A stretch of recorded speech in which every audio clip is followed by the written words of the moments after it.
દરેકને જય દીપોમાં જય માતાજી। મિત્રો આપ સૌને નમ્ર વિનંતી કે આ ચેનલને સબસ્ક્રાઇબ કરો, શેર કરો, લાઈક કરો। જય દીપોમાં। આ યાત્રા શરૂઆત થઈ 12 જ્યોતિર્લિંગ અમે શિવલિંગ લઈ ગયા હતા,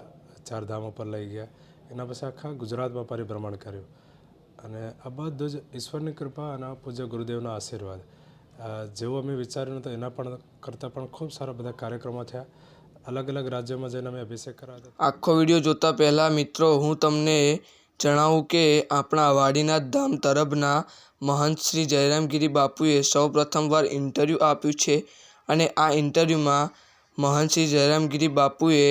જણાવ્યું કે વાડીનાથ ધામ તરફમાં જે શિવલિંગની પ્રાણ પ્રતિષ્ઠા કરવાની છે તે શિવલિંગને 4 ધામ યાત્રા અને 12 જ્યોતિર્લિંગ લઈ જવામાં આવ્યું છે અને અભિષેક કરવામાં આવ્યો છે અને રબારી સમાજના બધા જ પરગણામાં ગામે ગામ શિવલિંગના દર્શન કરાવવામાં આવ્યા છે અને બધા જ ગામના લોકોએ અમને ખૂબ જ સપોર્ટ કર્યો છે અને આ યાત્રામાં અમને કોઈ વિઘ્ન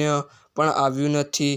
અને એ વાડીનાથ મહાદેવની કૃપાથી આ અવસર આપણો હજુ ટૂંક જ સમયમાં શરૂ થશે અને વાડીનાથ ધામ તરફમાં શોભાયાત્રા, રાસ ગરબા, લોક ડાયરો આવા ઘણા બધા કાર્યક્રમો પણ રાખવામાં આવ્યા છે અને વાડીનાથ ધામ તરફમાં આવેલ મહેમાનો માટે હજારો વીઘામાં પાર્કિંગની વ્યવસ્થા પણ કરવામાં આવી છે અને વાડીનાથ ધામ તરફમાં મહાદેવની પ્રાણ પ્રતિષ્ઠાના દિવસે 1100 જેટલા મહાહવન કુંડ કરવાના છે અને વાડીનાથમાં આવેલા તમામ ભાવિ ભક્તો માટે રહેવાની વ્યવસ્થા, સૂવાની વ્યવસ્થા અને અલગ અલગ વિભાગો પાડવામાં આવ્યા છે અને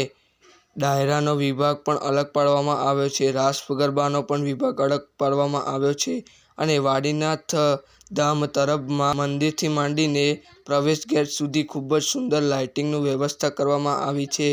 અને આપણા વાડીનાથ ધામ તરફમાં 22 તારીખના રોજ આપણા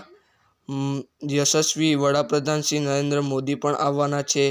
અને આપણા ગુજરાતના CM એવા ભૂપેન્દ્રભાઈ પટેલ પણ પધારશે। આપણા વાડીનાથ ધામ તરફમાં હેલિકોપ્ટર દ્વારા પુષ્પવર્ષા પણ કરવામાં આવશે અને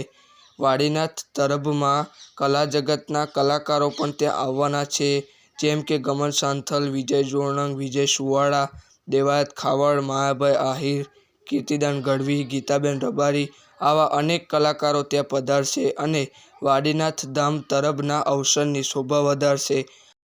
અને મિત્રો તમે આ વાડીનાથ ધામ તરફમાં પ્રાણ પ્રતિષ્ઠામાં આવવાના છો કે નહીં તે કોમેન્ટમાં જણાવો અને તમને વિડીયો સારો લાગ્યો હોય તો લાઈક કરો, શેર કરો અને સબસ્ક્રાઈબ કરવાનું ભૂલતા નહીં મિત્રો। જય વાડીનાથ, જય મહાદેવ।